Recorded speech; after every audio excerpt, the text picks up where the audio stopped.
Minecraft fans are really insistent on complaining about everything all of the time. I would know. I am one of them. And I don't blame them, or me. While I love this game, Minecraft is incredibly flawed in numerous ways, and I'm no stranger to talking about ways we could improve it either. However, I think there's a big difference between adding things to Minecraft and improving it, and I feel as though modpackers oftentimes end up conflating the two concepts. Especially because oftentimes making things bigger isn't really in the spirit of what Minecraft is, or should be.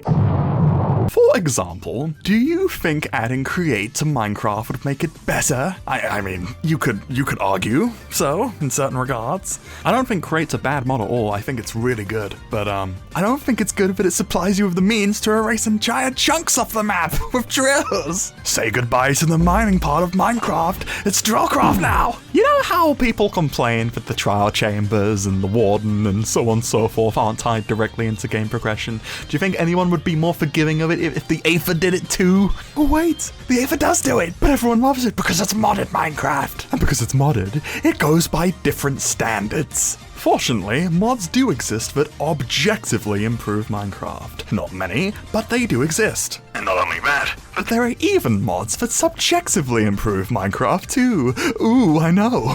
So I thought I would go through 50 mods that objectively and subjectively improve Minecraft, then rank on a scale of objective to subjective how good a job they do. Because keep in mind, some mods will make changes that are pretty big if you think about them for more than 2 seconds, and they might be nice, but they might not be the best thing the game could do to stay Minecrafty. Once I've ranked how objectively the mods improve Minecraft, I will configure them and then put them in a mod pack, so you can play an objectively better Minecraft. Let's go! Mouse tweaks makes it so that when you drag items in a crafting grid, you can drag over said items multiple times, meaning you don't need to craft each item one at a time. This is uncontestably an improvement, and thus an S tier. Just enough items allows you to see every recipe in the game all at once. I think if you weren't intimately familiar with modded Minecraft already, JEI would be insanely overwhelming. Can you think of any other game in the world that just dumps every single thing you can do on you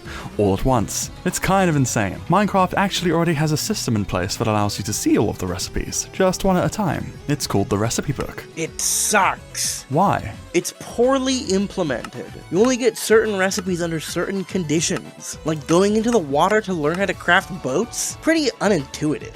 Right, yeah. Also means on repeats playthroughs, you won't be able to immediately access the quick craft recipes for blocks that shouldn't be locked away. JEI does provide an insane amount of convenience, allowing you to quickly search for such recipes and immediately make them whenever you want or need to, provided you have the right items on hand. I'm honestly not sure what the best answer is here. JEI is instrumental for modded Minecraft playthroughs, seeing as so many mods add so many more items and recipes, but for improving vanilla Minecraft, I don't know. I think reworking the recipe book would be a more sensible approach personally. Giving it a GUI more akin to some of Emmy's options could be nice, so you can find and see blocks more easily. An excellent set of mods, but objective improvements to the game? Highly debatable, and so highly subjective. C tier. Tips adds little informational snippets on the loading screen. The greatest downside, if you can call it that, is that it makes the loading screen less empty, and otherwise might supply you with redundant information if you're already incredibly experienced with the game. That's hardly a bad thing though, surely? Minecraft is very mechanically complicated, and the tip system adds an easy way to learn about that complexity in a light and simple way. Who could argue with that? S tier. Jade adds a tooltip at the top of your screen for when you look at blocks or mobs, giving you their name, in addition to what item can harvest them and how long they'll take to mine, or how much health they have respectively.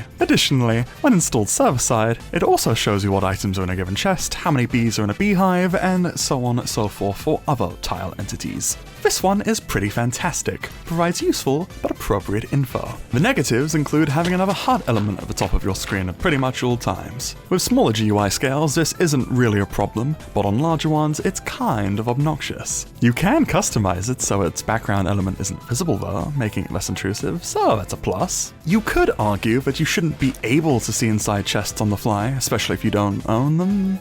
Kind of an invitation for griefing, potentially. Though, a little more than just opening them is. Yeah, only a few possible objections to this one, really. You guys might be able to think of more than me, but otherwise I think this one's pretty excellent. A tier. Personality is a very simple mod that adds the ability for you to sit and crawl. I love this one. I love sitting around a campfire in-game with my friends. It's cute. I am also a fiend for crawling. Mining in a 1x1 tunnel just makes me feel like a spelunker. However, crawling on command is not an objective improvement. Excuse me! Why? Well, it actually quite significantly can impact game balance. It makes escaping certain situations, or cheesing certain interactions, far easier. For example, any mob that would chase you down a corridor can be blocked with blocks. And then you can crawl and slice their feet, killing them particularly easy. Pretty bad. So, although I love it, personality is not an objectively good addition. C tier. Oh. Particular adds splashing effects to the water when stuff falls in it. It also adds these leaf particles I forgot. If this is all it did, I'd give it an easy S because it looks really nice. However, when water falls down a stream, it also creates stream mist too. And due to the free-form nature of how Minecraft water can fall, it can create mist that feels quite contextually inappropriate, especially when a stream is small. It sucks though, because I do like the mist when it works. I don't know. I think how they generate would have to be reworked significantly. B tier. Controlling adds a search bar and search tags to the config menu. Zero drawbacks. S tier. Better advancements makes the advancement screen better. It makes it scale to your GUI properly, so you can see more of the advancements, among other little nice things. No drawbacks. S tier. Hey, I wonder who made that mod. My Enchanted Books adds custom sprites for each and every single enchanted book, akin to Mojang's recent changes to spawn eggs, where each and every one of them have unique sprites. I did my best making sure every sprite in some way accurately reflects the nature of the enchantment it holds. Functionally, I would say this is an objective improvement. Aesthetics are a finicky thing though, and even in spite of making the Enchanted Books functionally better to both obtain and sort through, one could argue that my sprite work is ugly, or it doesn't fit the art style of the game, or something like that. I went for a fairly literal approach with many of my sprites, entirely redesigning the books to make them feel as distinct as possible, but maybe some people would prefer them to feel more homogeneous. I don't know. If there's room to argue about their quality, I can't call it an objective improvement, even if it, 99% is.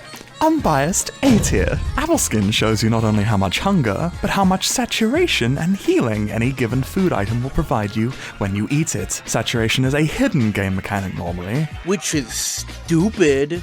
but it can be fully comprehended anyways just by reading the wiki. So why not include it as something the player doesn't have to memorize per item? I cannot think of a single downside to this edition personally. It's good. It's great. S tier. Not Enough Animations is a real nice little mod that adds extra animations for things you can do in the game, like climbing ladders, eating foods, and so on. No one says so on like that. Why did I say it like that? It is only a small, tiny, minute improvement for certain actions, but it's a bunch of small improvements nonetheless. They make the game better. I really like the proper crossbow loading and spyglass using animations. They look really nice. S tier. Fog looks good now, on the other hand, I think is considerably more contestable, as it alters the aesthetics of the game. And whether you like the denser fog this mod provides is important, because if you don't, then it's automatically not objectively an improvement. The fact that you could set it back to vanilla settings and have extra options on top is good, I think, but we're talking about how the mod comes as is, and as it is, absolutely not, even if I personally really like it. B tier. Enchantment Descriptions gives Enchanted Books descriptions, telling you what the enchantments on them do.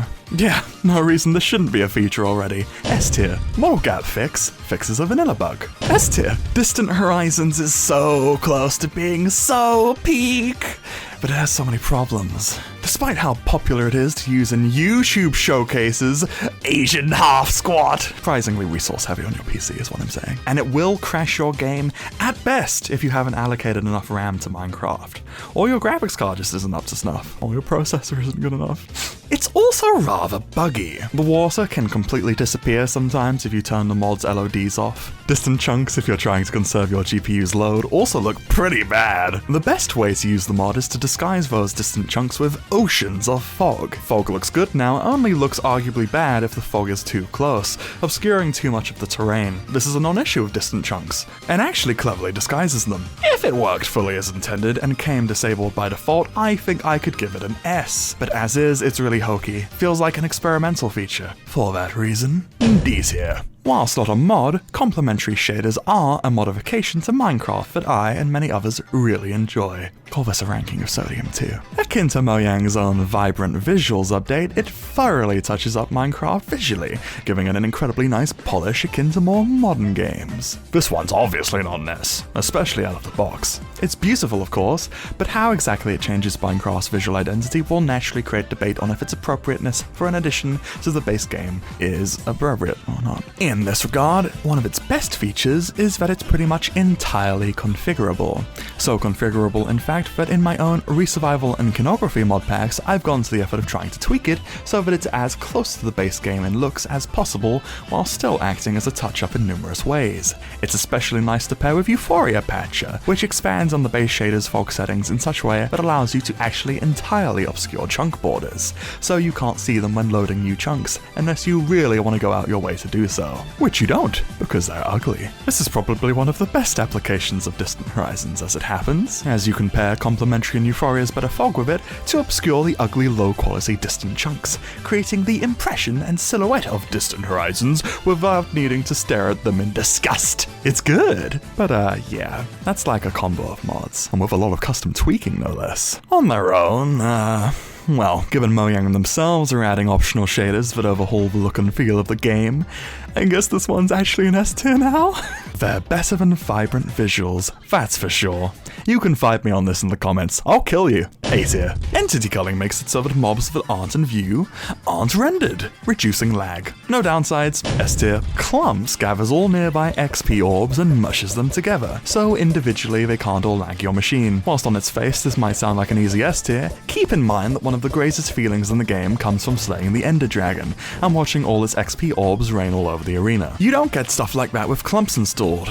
It's also, you're hardly ever going to be in a position where XP orbs of all things are so plentiful they're lagging your game. Unless you're making one of those abominable mob farms I've heard so much about. I'm not huge on it. It could be a game rule, I guess. I don't know. A tier.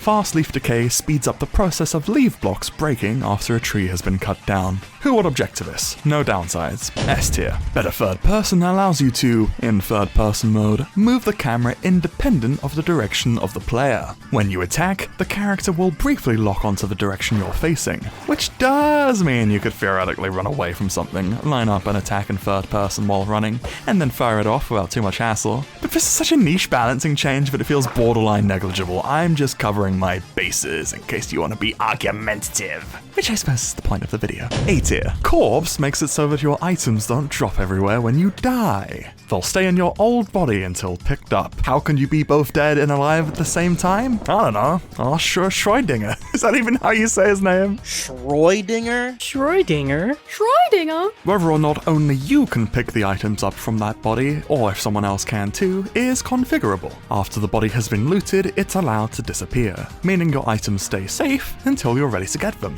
Not only that, but the items also go right back into the inventory slots that they were lost from too, making this a nice convenience as well. It even gives you the coordinates of where you last died, which is massive, and now that I think about it, kind of overrides the use for the recovery compass. Maybe that's a good thing though? It's insanely handy, and quite the change to game balance. One that I think is good, personally, mind you. I don't think there's anything particularly interesting about the fact that dying can mean losing all your progress simply over despawn timers, especially if you're far away from home, and especially if you don't know where exactly you died either. I think it's stupid balancing, personally, to make it that you can only find where you died by going into a structure where you can die a lot. There is the big fact that this removes Minecraft's iconic item spilling on death, but like, mechanically, it's so nice I'd be willing to lose that in the base game, to be honest. This does mean that in player versus player interaction, interactions, killing a player doesn't immediately shower you in their loot either. You'd have to raid the body, which kinda sucks, so maybe that should be a game rule. This mod actually does have quite a few balancing implications.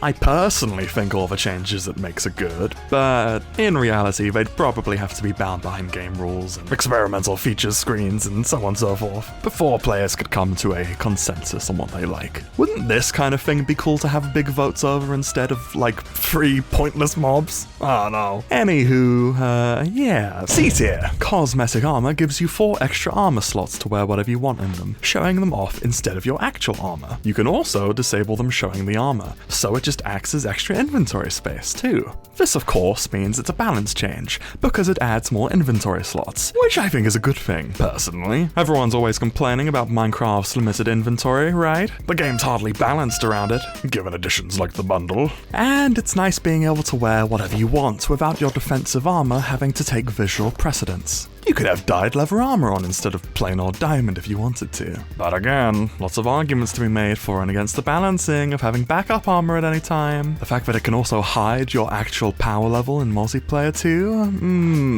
I don't know. I like it, but C tier. Hey, it's another mod by little old me. Fairer Phantoms makes it so that attacking a phantom hit stuns them. They get somewhat frozen in place, allowing you to deal follow-up damage before they can fly away. It only lasts a moment though, so if you're getting swarmed by multiple phantoms at once, you may have to pull your attention away from a single target to focus on the others. It's a simple change, but I think this greatly alleviates phantoms from being a nuisance with a boring strategy to fight, into a mob that feels really rewarding to land a solid hit on, introducing another meaningful strategy into dealing with swarms of the little buggers. Given how often people complain about phantoms as a damper on gameplay, myself included, which you can hear out more in another video of mine after this one, I think this is a justifiable inclusion. Let's give this one a very unbiased A tier. Second Chance adds the ability to survive one-shot damage. By default, this is limited to damage dealt by mobs, like creepers, brutes, or wardens. So even if they act as heavy punishment mobs still, they won't just completely wipe you out on the first swing. They won't! Because you'll be left on half a heart. Also, it's super configurable. You could make it so that even full damage won't kill you if you drop from a height with full health. If you want that. Yet another balance-changing mod, but one that I think would make the game a hell of a lot less annoying. Pretty good change. A tier. I love Carry On, but boy does it have some implications. Okay, but did you consider the implications? Carry On lets you, carry things onwards. That was stupid. No, let's not do that. Specifically, mobs and tile entity blocks like chests. And kidnap villages to make terrible trading halls. And steal Skulk Shriekers to activate in your friend's base. Oh, and monster spawners, so you can make easy XP farms. Okay, by default, Carry On might be a little bit busted. It lets you ignore luring mechanics that already exist just by being able to pick up any given mob that you're trying to move. But on the plus side, it requires both of your hands being free to do so you can't hold a shield or torch or other block, and it slows you down proportional to the size of the mob you're trying to carry. It gets insanely goofy though, when you can fit, like, pandas into your arms. They shrink down. It's really silly looking. I think the core of this functionality is absolutely phenomenal. Being able to pick up and move around chests in a particularly limited capacity so as to just reorganize your base without having to scatter all your items all over the floor is really nice. As is being able to move farm animals around without a bunch of tedious nonsense involved. But, you know, by default, there's so much about it that's janky if you don't turn it off. Oh dear, oh no, my shell squeakers. D tier by default, honestly. B and A if configured correctly though, in my humble opinion. Swing through grass is an obvious S tier. Why the hell can't I attack mobs through grass by default? This should be a vanilla feature. Waystones. I made a video about this one already as it happens.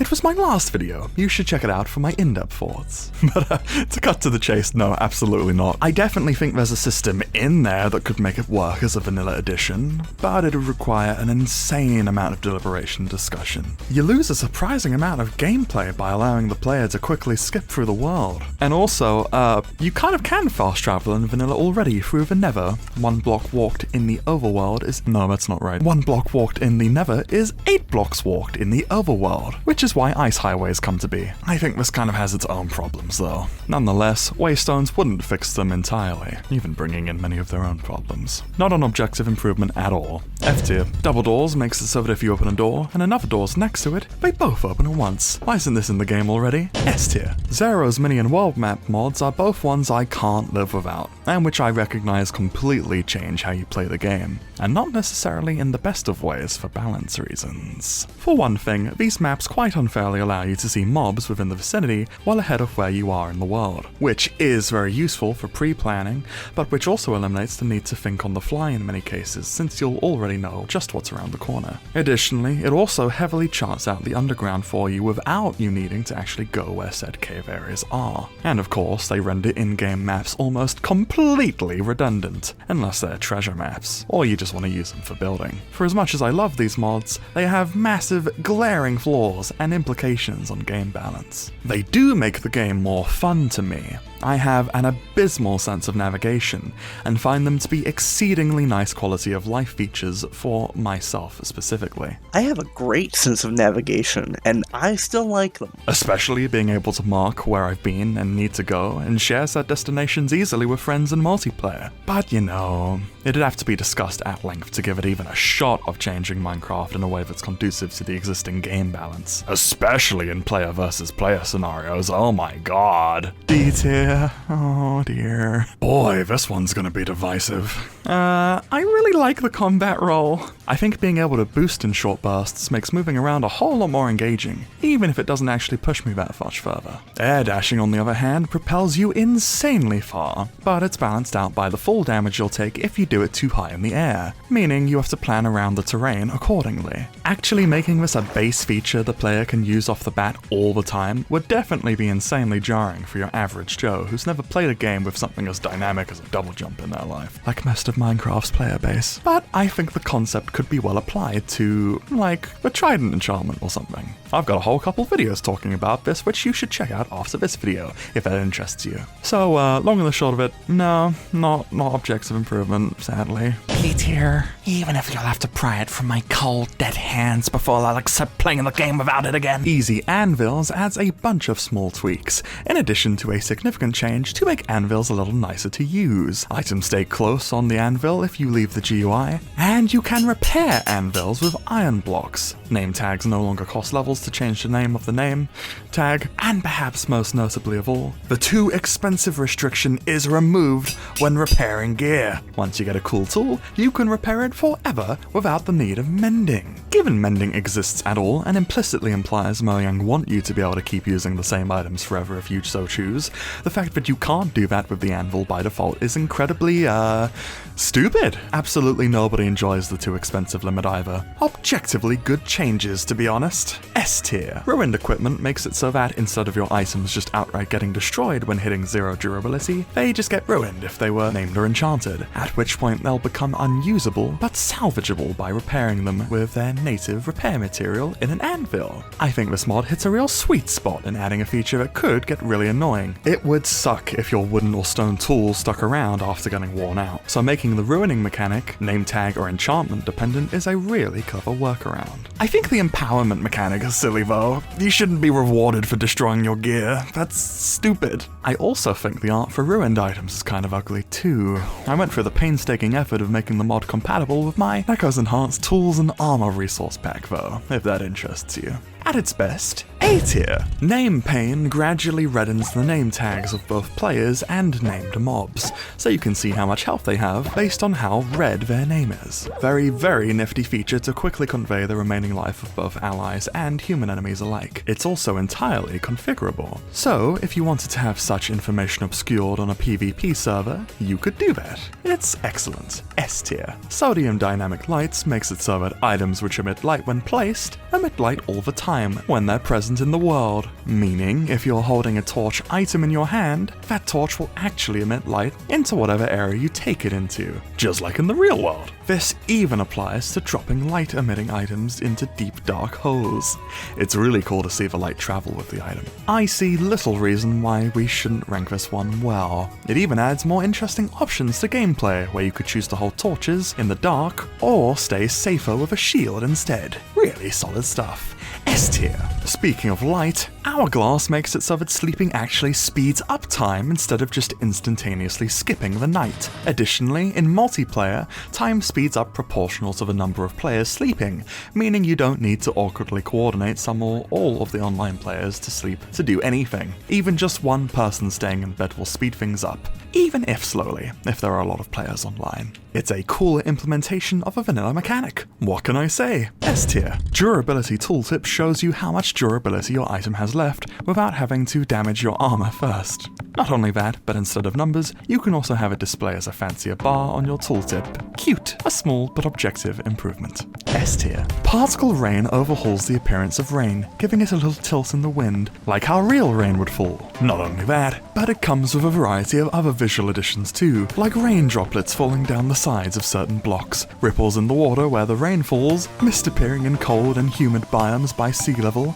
and deserts even being given sandstorms while the weather is cloudy, with dead bushes slowly drifting through them. What an ambience enhancer! I am very touchy about claiming visual tweaks or objective improvements, but this mod feels like it might be that if there ever was one. Wait, you can fully figure every feature too? S tier, I don't care, fight me. I will. Made by fellow YouTube cool guy Jays? Cool Rain changes the sound of rain when it hits different block types. Check it out.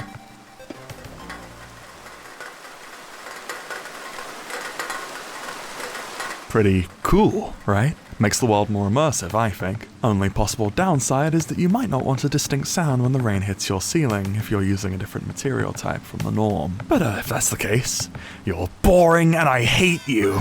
S tier.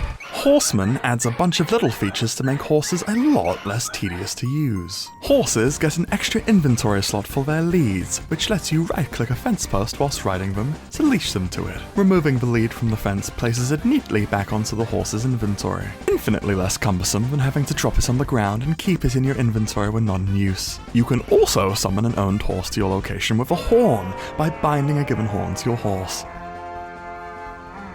Horses can swim, too. Oh my god, finally. And if you don't want them to swim, you can just fit them into boats as a second passenger. There's a ton more tweaks like this, and in my opinion, they're all good. All inarguably nice and pleasant changes. Great mod. S tier mod. Young's Better Nether Fortresses completely overhauls the Nether Fortresses. They're awesome. Where the original Nether Fortresses are incredibly labyrinthian and repetitive in design, Young's are incredibly varied, featuring ruined variations of blaze spawning areas, bridges over lava connecting enclosed rooms, outpost towers full of loot, and a giant central fortress gate that, when paired with Create, actually opens via lever. Not to mention, it has extra floors and a basement. Ooh! There's a lot of verticality and variation present in this fortress, absent in the original. It does lean into a problem a lot of content overhaul mods have, however.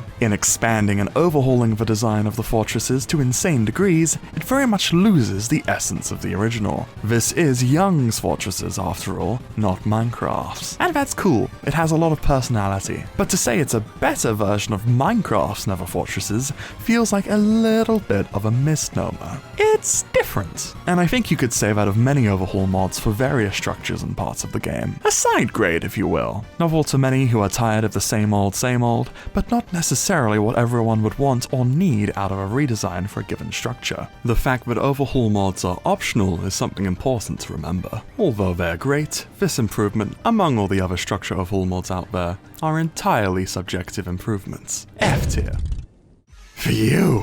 What? You thought I said 50? No. Let's go back and look at that again. I thought I would go through 40 mods that objectively and subjectively improve Minecraft. I hope this video, if you weren't already, has helped you start thinking about this game in a more deliberate manner. Whilst we all have our preferences that might help us find mod packs we consider better than base Minecraft, that isn't to say they're better Minecrafts themselves. If you'd like to play my idea of a objectively better vanilla experience, oxymoron be damned, I've turned it into its own mod pack, also linked below. Want to see some more discussions on improving Minecraft subjectively? Check out my other videos here. My name is Neko, and thanks for watching. Hopefully, I'll see you in the next one. Bye bye!